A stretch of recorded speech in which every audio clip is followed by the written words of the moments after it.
السلام علیکم. ہمارے چینل بیا اور مالا پر خوش آمدید. اگر آپ ہمارے اس چینل پر پہلی دفعہ آئے ہیں یا آپ نے ابھی تک سبسکرائب نہیں کیا تو بیا اور مالا کو سبسکرائب کرنا اور بیل آئیکن پریس کرنا ہرگز نہ بھولیں. تیز ہوا کے پہلے جھونکے کے خوش آمدید کہتے ہی بجلی الوداع ہو گئی تھی. یوں محسوس ہو رہا تھا جیسے بے قراری کے عالم میں کوئی مسلسل کھڑکیاں پیٹ رہا ہو. گھپ اندھیرے میں گرجتے برستے بادلوں نے ماحول کی ہولناکی میں اضافہ کر دیا تھا. باقی کی رہی صحیح کسر بجلی کے کڑکنے کی دل دہلا دینے والی آواز اور آنکھیں چندھیا دینے والی روشنی نے پوری کر دی. رات کے آخری پہر شائیں شائیں کرتی ہوا اور دھواں دھار بارش کی تیز بوچھاڑ سے طوفان کی شدت کا اندازہ بآسانی لگایا جا سکتا تھا. چادر میں دبک کے لیٹی نکھت خوف زدہ ہو کر ایک جھٹکے سے چارپائی سے اٹھ بیٹھی. چند قدم کے فاصلے پہ سوئچ بورڈ کے نزدیک چارجنگ کی غرض سے دیوار پہ لٹکائی ٹارچ تک وہ اندازے سے پہنچی.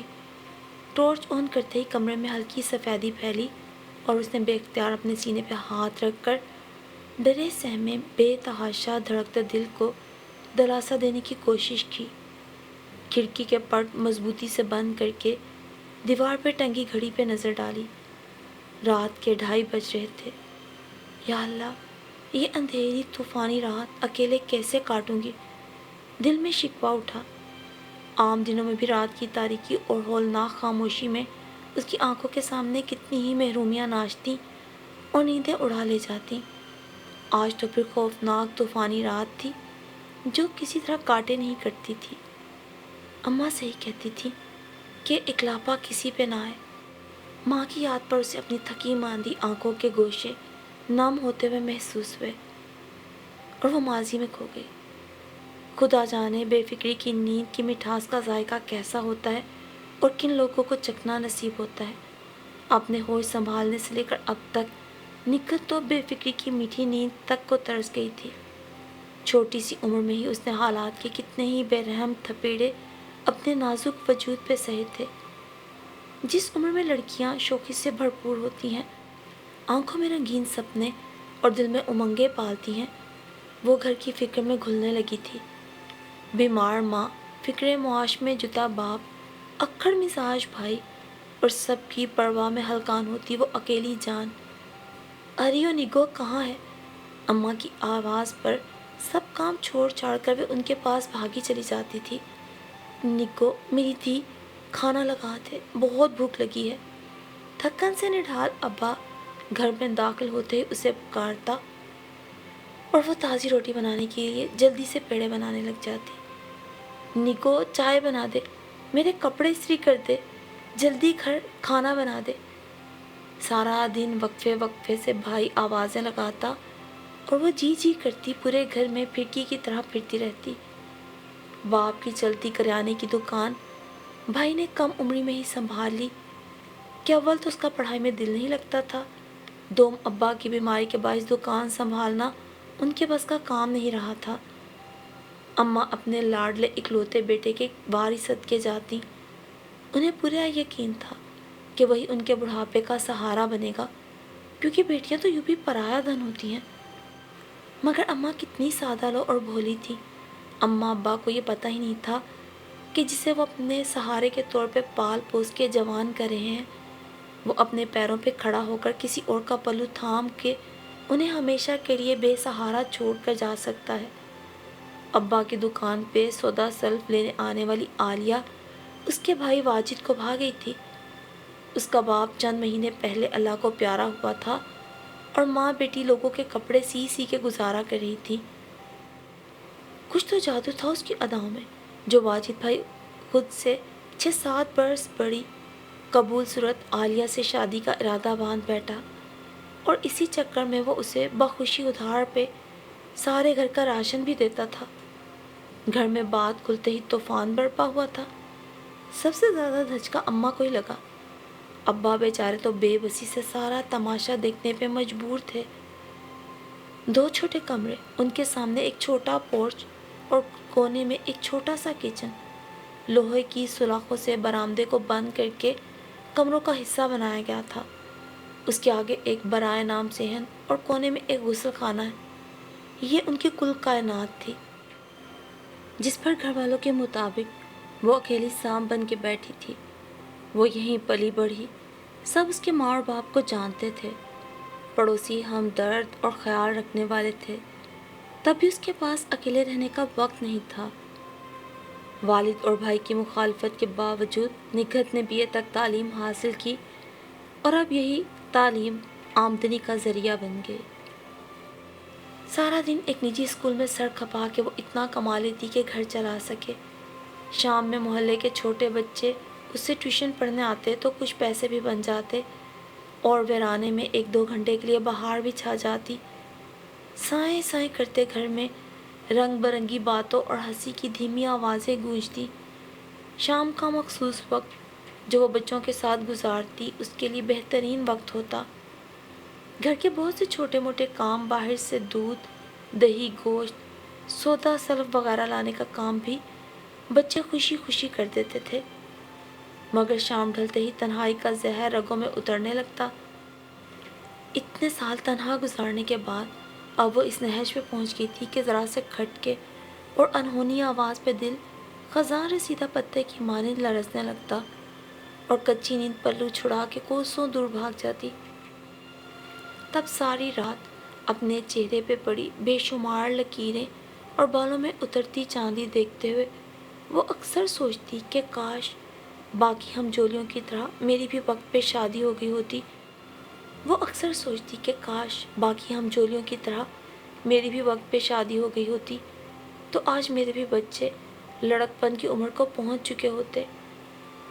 جوانی شادی کے انتظار اور بیمار ماں باپ کی خدمت کرتے ہوئے کب گزری اسے پتہ ہی نہیں چلا۔ خاندان میں جسے ضرورت پیش آتی قرائے فال ہمیشہ اسی کے نام نکلتا۔ کسی کے ہاں بچے کی پیدائش ہوتی یا شادی والا گھر، کام کاج کے سلسلے میں سب کو اس کی یاد ستانے لگتی۔ اگر غلطی سے بھی وہ واپس آنے کا نام لیتی تو مزید باتیں سننا پڑتی۔ ارے بھائی، تمہارے پیچھے کون سا بچے رو رہے ہیں؟ واپس آ کے کیا کرنا ہے؟ ادھر کون تمہاری راہ تکتا بیٹھا ہے؟ اس جیسے بہت سے جملے سے سننے کو ملتے، اور جب دوسروں کی ضرورت ختم ہو جاتی تو جملوں کی نوعیت خود بخود بدل جاتی۔ ہاں بہن، اپنا گھر اپنا ہی ہوتا ہے۔ اپنے گھر سے دور رہ کے بندہ اداس ہو ہی جاتا ہے۔ اسکول سے زیادہ چھٹیاں لینا بھی تو مناسب نہیں نا۔ زیادہ دن یوں گھر بند رہنا بھی ٹھیک نہیں ہوتا۔ گھر آباد رہے تو ہی اچھا ہے۔ ہم تو چاہتے ہیں تم رہو، لیکن ظاہر ہے جو آیا ہے واپس بھی جائے گا۔ لوگوں کی رنگ برنگی کڑوی باتیں اور دل شکن رویے اس نے تنہا سہے تھے۔ اتوار کے روز اس کی ایک ہی روٹین ہوتی، صبح سویرے ہی واشنگ مشین لگا کر ہفتے بھر کے میلے کپڑے دھو لیتی، تفصیل سے گھر کی صفائی کرتی، من پسند کھانا بناتی اور دوپہر میں جی بھر کے آرام کرتی۔ کبھی کوئی محلے دار ملنے آ جاتی تو وقت آسانی سے کٹ جاتا۔ کھانا کھا کر وہ آرام کی غرض سے لیٹ گئی تھی۔ عصر کے وقت اس کی آنکھ دروازے پہ مستقل ہونے والی دستک سے کھلی۔ بال لپیٹے، سائڈ پہ دھرا دوپٹہ اوڑھا اور پاؤں میں چپل پہن کر وہ جیسے ہی برآمدے میں آئی، موسم کی تیور دیکھ کر ٹھٹک گئی۔ اللہ اللہ، اتنی گھن گھور کالی گھٹائیں، لگتا ہے آج بارش ہوگی۔ خود سے بولتے ہوئے وہ دروازے کی طرف بڑھ گئی۔ کنڈی کھول کر اس نے ایک جھٹکے سے دروازہ کھولا۔ محلے میں اس کی اکلوتی دوست کا 10 سالہ بیٹا اظہر ہاتھ میں پلیٹ لیے اس کے سامنے کھڑا تھا اور اسے دیکھ کر شرارت سے مسکرایا۔ السلام علیکم آنٹی، چلو آ جاؤ، اندر آ جاؤ۔ اظہر اس کے گھر سے واقف تھا۔ وہ اتوار کے علاوہ ہفتے میں 6 دن پڑھنے آتا تھا۔ کیا لائے ہو؟ مس جی، امی نے آپ کے لیے بھیجا ہے، وہ کہہ رہی تھی کہ بارش ہونے والی ہے، جلدی دے آؤ۔ پلیٹ اس کی طرف بڑھائی گئی۔ اوہ اچھا، اپنی امی کو یہ سب بھیجنے کے لیے شکریہ کہنا۔ اور یہ سب دیکھ کر وہ گھر بھاگ گیا۔ گرم گلگلے چکھتے نکت نے چائے کے لیے پانی چولہے پہ رکھا۔ جب تک چائے تیار ہوئی تب تک گرج چمک کے ساتھ بارش شروع ہو گئی۔ بھاگ کر وہ کمرے سے ٹارچ اٹھا لائی۔ لائٹ کا کوئی بھروسہ نہ تھا۔ دن تو مصروفیت میں کٹ جاتا، پر شام ڈھلتے ہی اس پہ یہ حیثیت طاری ہونا شروع ہو جاتی تھی۔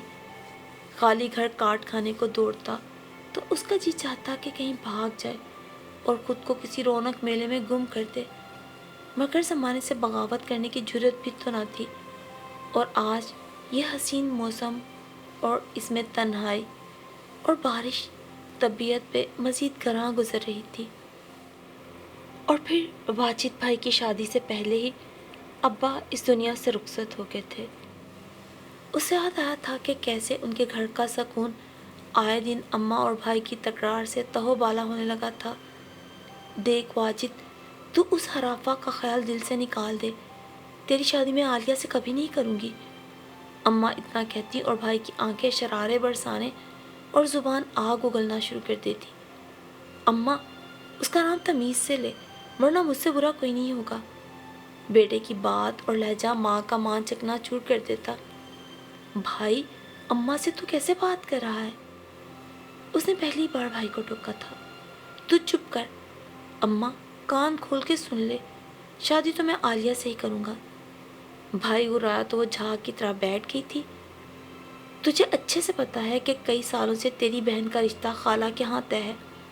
اب تیری خالہ چاہتی ہے کہ اس کی بیٹی کا رشتہ تجھ سے ہو جائے۔ یہ تو وہ چاہتی ہے نا، میں تو نہیں چاہتا۔ بھائی، کیا کمی ہے گلشن میں؟ خوبصورت ہے، کم عمر ہے اور جلد ایف اے بھی کر لے گی۔ گھر کی دیکھی بھالی بچی ہے، اور کیا چاہیے؟ اماں واجد کو سمجھانے لگتی۔ کمی یہ ہے کہ وہ مجھے پسند نہیں۔ یہ فیصلہ سنا کہ وہ غصے سے تل ملاتا ہوا گھر سے نکل گیا اور ماں بہن کو وسوسوں کی نظر کر گیا۔ پھر وہی ہوا جس کا انہیں ڈر تھا۔ خالہ انکار سنتے ہی ہتھے سے اکھڑ گئی۔ اگر میری بیٹی کے لیے تمہارے دلوں میں جگہ نہیں تو سن لو، تمہاری بیٹی کے لیے بھی میرے گھر میں رتی برابر جگہ نہیں۔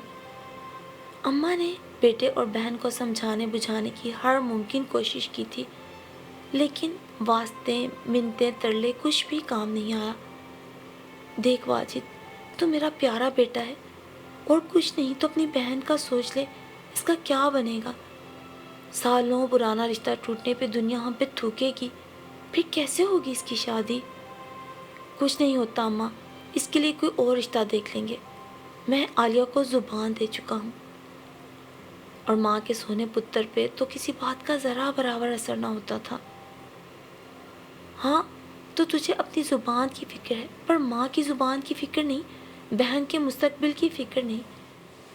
اماں، کیا تو نے مجھ سے پوچھ کر اپنی بہن کو زبان دی تھی؟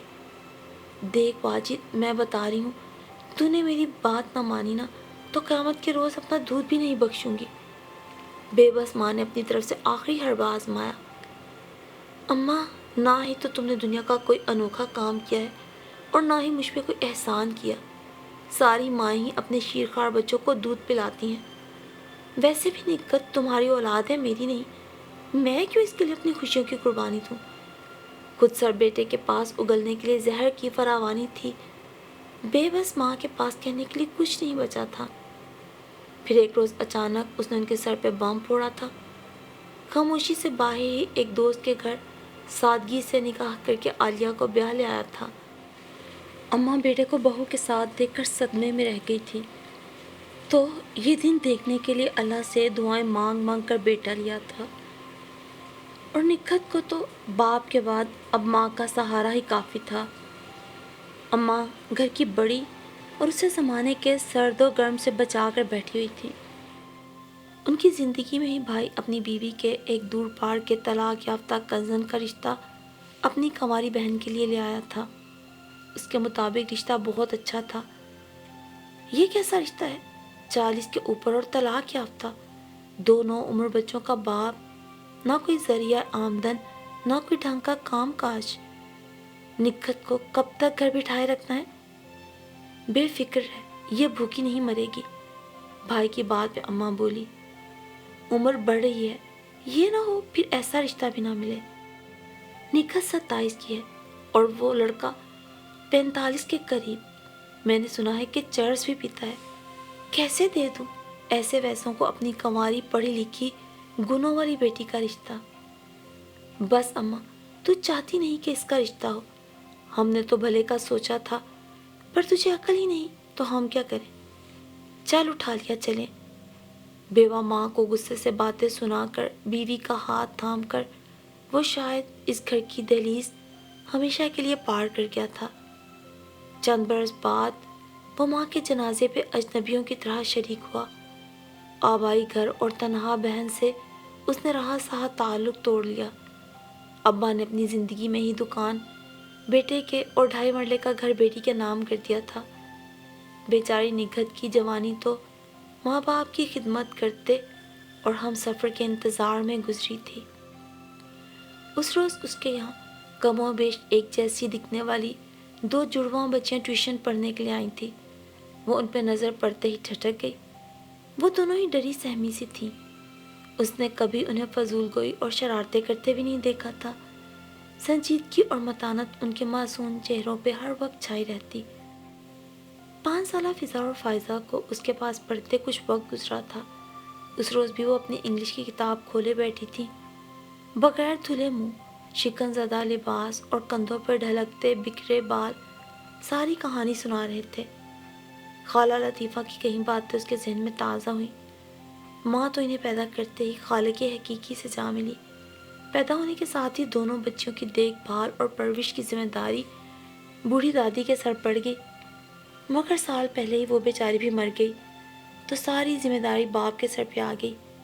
گھر اپنا ہے اور باپ سرکاری محکمے میں کلرک ہے۔ اب دیکھو کہ بیچارہ باپ نوکری کرے یا بچیاں سنبھالے۔ بچوں کی تربیت اور دیکھ بھال کوئی سمجھدار عورت ہی کر سکتی ہے۔ خالہ لطیفہ کی ان کی ماں سے اچھی سلام دعا تھی اور وہ واحد تھی جو اس سے کبھی بھی غافل نہیں ہوئی تھی۔ دیکھ نگہت، تو میری بیٹیوں جیسی ہے، مجھے اب بھی ویسے ہی عزیز ہے جیسے تیری ماں کی زندگی میں تھی۔ خالہ میں جانتی ہوں، پھر تو یہ بھی جانتی ہے کہ مجھے تیری کتنی فکر ہے۔ جوانی ڈھل رہی ہے، کب تک اکیلی رہے گی؟ ابھی تو جان ہے، حالات سے لڑے گی، مگر کب تک؟ میری تھی عورت کو ساتھی کی ضرورت ہوتی ہے۔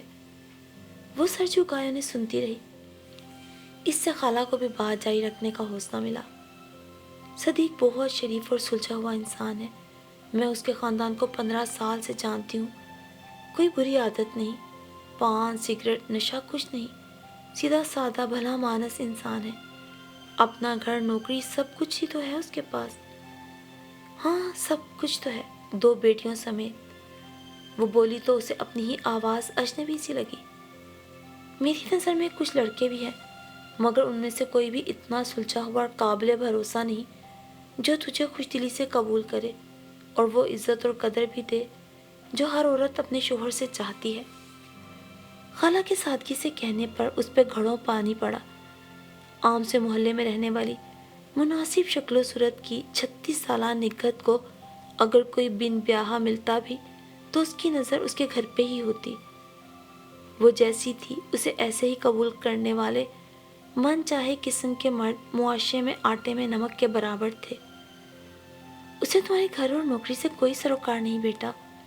مضبوط سہارا اور پرسکون زندگی کے بدلے اگر تم بن ماں کی بچیوں کو شفقت اور پیار دو گی تو اس سے تمہاری عزت اور بڑھ جائے گی۔ میری طرف سے کوئی زور زبردستی نہیں ہے، تم اچھے سے سوچ لو، پھر جو فیصلہ ہو مجھے بتا دینا۔ کہتے ساتھ ہی خالہ نے اٹھنا چاہا تھا۔